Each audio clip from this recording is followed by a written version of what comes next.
आज 11वीं भौतिकी गुरुत्वाकर्षण के अंतर्गत गुरुत्वीय त्वरण पढ़ेंगे। गुरुत्व के कारण किसी वस्तु में उत्पन्न त्वरण को गुरुत्वीय त्वरण कहते हैं। इसको इस प्रकार भी समझ सकते हैं, स्वतंत्रता पूर्वक ऊपर से नीचे गिरते हुए वस्तु के वेग में हुए परिवर्तन की दर को गुरुत्वीय त्वरण कहते हैं। इसको स्मॉल जी से प्रदर्शित करते हैं और इसका मान वस्तु के आकार, उसकी आकृति या द्रव्यमान पर निर्भर नहीं करता। पृथ्वी सतह के भिन्न भिन्न स्थानों पर इसका मान भिन्न भिन्न होता है। समुद्र सतह पर एसआई पद्धति में जी का मान को 9.8 मीटर प्रति वर्ग सेकेंड और एपीएस पद्धति में 32.2 फुट प्रति वर्ग सेकेंड माना जाता है। यदि किसी वस्तु का द्रव्यमान m हो तो इस पर कार्य करने वाला गुरुत्वीय बल F = m। ए के सूत्र से ए के त्वरण की जगह में गुरुत्वीय त्वरण लेंगे तो F = mg। इस बल को वस्तु का भार कहते हैं। अतः पृथ्वी का गुरुत्वीय त्वरण उस बल के बराबर होता है जिस बल से पृथ्वी एकांक द्रव्यमान वाली वस्तु को अपने केंद्र की ओर आकर्षित करती है। इसका मात्रक मीटर प्रति वर्ग सेकेंड या न्यूटन प्रति किलोग्राम होता है। इससे संबंधित कुछ न्यूमेरिकल भी देख सकते हैं। अब इसके पहले हम लोग कैपिटल जी पढ़े थे, सार्वत्रिक गुरुत्वाकर्षण नियतांक, और स्मॉल जी गुरुत्वीय त्वरण। इन दोनों के बीच में ये संबंध 3 नंबर का प्रश्न आता है, जी और जी में संबंध। मान लेते हैं पृथ्वी का आकार पूर्णतः गोल नहीं है, ध्रुवों पर खुद चपटी है, लेकिन यदि इसको गोला मानकर इसकी त्रिज्या को r, इसके द्रव्यमान को m माने तो इसका संपूर्ण द्रव्यमान उसके केंद्र पर केंद्रित होगा। अतः न्यूटन के गुरुत्वाकर्षण नियम से पृथ्वी द्वारा वस्तु पर लगने वाला आकर्षण बल F = g गुरुत्वाकर्षण नियतांक, कैपिटल M पृथ्वी का द्रव्यमान, स्मॉल m वस्तु का द्रव्यमान और अपान r², जहां r पृथ्वी की त्रिज्या है। क्योंकि हम जानते हैं न्यूटन के गति के द्वितीय नियम से बल बराबर द्रव्यमान गुणित त्वरण, इस सूत्र में त्वरण के जगह पर गुरुत्वीय त्वरण लेंगे तो F = mg।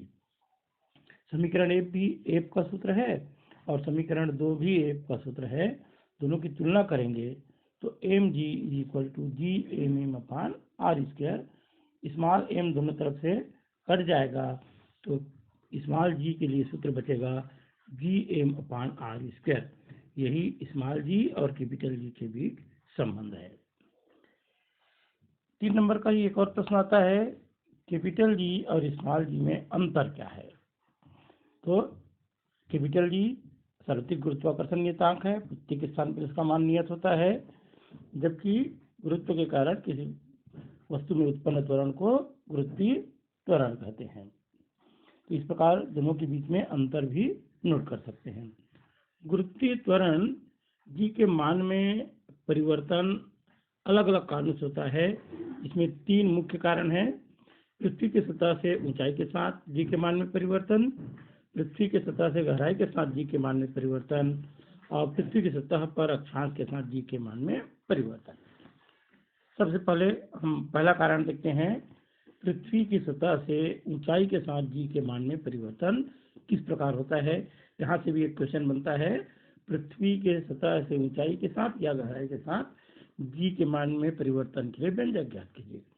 तो इसके लिए हम पृथ्वी की त्रिज्या को r, द्रव्यमान को m लें तो उस पर गुरुत्वीय त्वरण जो कार्य करेगा, अभी जो सूत्र प्राप्त किए उसके आधार पर स्मॉल g = gm/r²। अब मान लेते हैं कि कोई बिंदु P पृथ्वी सतह से एक ऊंचाई पर हो और उस पर गुरुत्वीय त्वरण का जो मान है उसे g' माने तो g' = gm/r+8² होगा। r+8 को चित्र में समझना, पृथ्वी की जो त्रिज्या है वह r है और पृथ्वी की सतह से बिंदु P तक की ऊंचाई 8 है। इसलिए बिंदु P पर जब गुरुत्वीय त्वरण निकालेंगे तो बिंदु P से केंद्र तक की दूरी r+8 हो जाएगी। समीकरण 2 को समीकरण 1 में भाग देंगे तो g' = gm/r+8², जो समीकरण 2 का मान था, बटे gm/r²। दोनों में gm कट जाएंगे तो g' का मान बचेगा R square upon R plus 8 whole square. इसको और हल करेंगे तो ये मान आएगा, आर स्क्वायर कॉमन लेंगे तो R square upon R square 1 plus 8 upon R square. दोनों आर स्क्वायर को फिर घटा देंगे तो 1 प्लस 8 अपान आर बटे में था इसलिए ऊपर जाएगा तो -2, और इस पर जब द्विपद में लगाएंगे तो 1 - 2h अपान आर। इस प्रकार जी डैश बराबर जी 1 - 2h अपान आर। यह पृथ्वी सतह से h ऊंचाई पर गुरुत्वीय त्वरण के मान के लिए व्यंजक है। और इस सूत्र से स्पष्ट होता है कि पृथ्वी की सतह से जब ऊपर की ओर जाते हैं तो जी के मान में कमी आती है। कितनी कमी आती है, इसके लिए हम हल करना चाहें, जी का यदि गुणा करके पक्षांतर कर दें तो हमें जो कमी आएगी वह 2gh अपान आर के बराबर होगी। इसी प्रकार गहराई के साथ जी के मान में परिवर्तन, यहाँ भी एक आर त्रिज्या और एम द्रव्यमान का एक पृथ्वी कल्पना किया गया, और इस पर जब हम व्यंजक ज्ञात करेंगे तो मान लेते हैं कि बिंदु P पृथ्वी सतह से h गहराई पर है और उसके गुरुत्वीय त्वरण को जी डैश माने तो जी एम डैश होगा, क्योंकि इस बार अब द्रव्यमान आकार बदलने से चेंज हो जाएगा और जो आर प्लस एच हुआ था वो आर माइनस एच होगा। अब यहाँ पर पृथ्वी का औसत घनत्व डी निकालें तो द्रव्यमान बटे आयतन के सूत्र से m upon 4/3 pi R cube, जहाँ पाई आर क्यूब पृथ्वी का आयतन है, आर माइनस एच जो एम आर माइनस एच त्रिज्या का पृथ्वी का द्रव्यमान को हम एम डैश मान लें तो एम डैश बराबर हो जाएगा द्रव्यमान बराबर आयतन गुणित घनत्व से।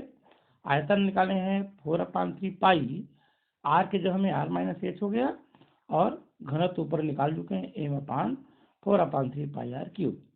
इस पूरे को हल करेंगे तो मान मिलेगा M upon R minus H cube upon R cube, और इस मान को जब वापस रख देंगे जी डैश के सूत्र में तो जी डैश का जो सूत्र पर में आया था G M dash upon R minus H square समीकरण 6 में, उसमें यदि मान रख के हल करेंगे तो हमें मान मिलेगा G M R minus H अपान आर क्यूब।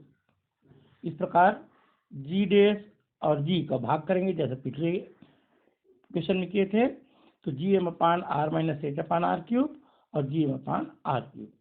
इस प्रकार से आर क्यूब कट जाएंगे, यहाँ आर स्क्वायर लिखा हुआ है, आर क्यूब रहेगा तो आर माइनस एच अपान आर बचेगा। इसको हल करेंगे तो 1 माइनस एच अपान आर आएगा, इसलिए जी डैश बराबर जी 1 माइनस एच अपान आर। अर्थात पृथ्वी की सतह में से हम यदि गहराई में जाते हैं तो भी उसके गुरुत्वीय त्वरण में कमी आती है, और यहाँ जो कमी आती है वह जी एच अपान आर के बराबर होती है। तो इन दोनों में से एक प्रश्न आता है, ऊंचाई के साथ जी के मान में परिवर्तन और गहराई के साथ जी के मान में परिवर्तन। ये दोनों को आप बार बार प्रैक्टिस कर लेंगे, यहाँ से क्वेश्चन आता ही है। इसके बाद गुरुत्वीय विभव और गुरुत्वीय स्थितिज ऊर्जा, इन दोनों का भी व्यंजक दिया हुआ है। सूत्र वही है जो स्थितिज ऊर्जा का हम लोग पढ़े हैं mgh, उसको बना लेंगे। अगले वीडियो में हम लोग पलायन वेग